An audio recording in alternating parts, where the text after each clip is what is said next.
No one wants this puppy. He's too weak and has a hernia in his belly. He won't grow up healthy. We'll euthanize him."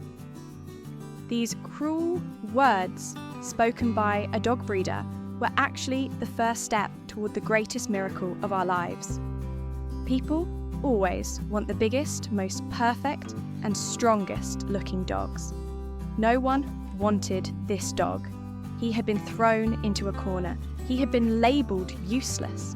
But no one knew he was the strongest fighter. This is the story of how Biggie, with his funny ears and sickly body that everyone ignored, came back to life.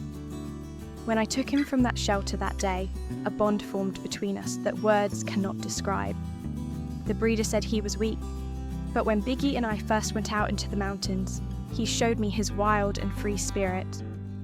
While I was snowboarding down the slopes, the dog they called Sick was storming through the snowflakes.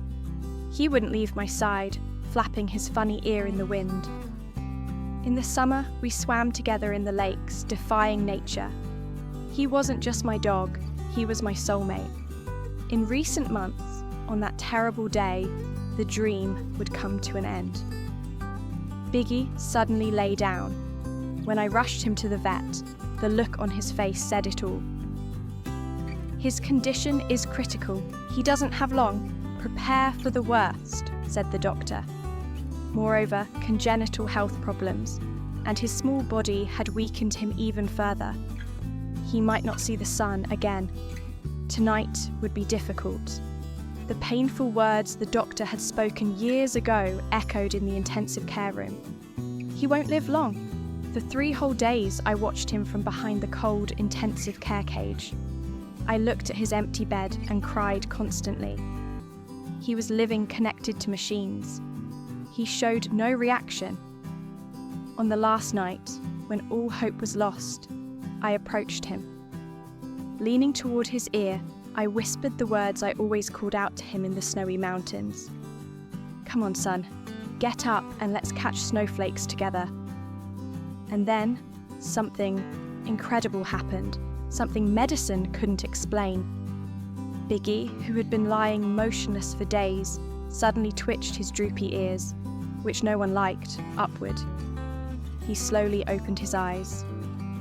That body they called weak and fragile defied death with the wild passion for life it had absorbed from the mountains. My little warrior got up that night. Now he has regained his health.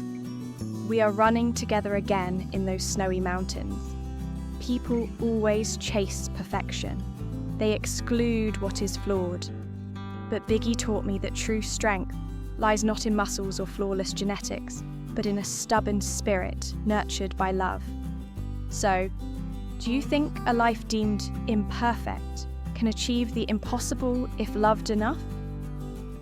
As if understanding my words, Biggie stood up when he was about to die.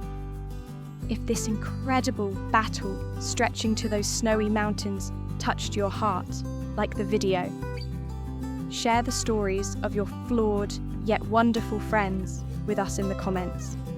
I'm very curious to hear what you think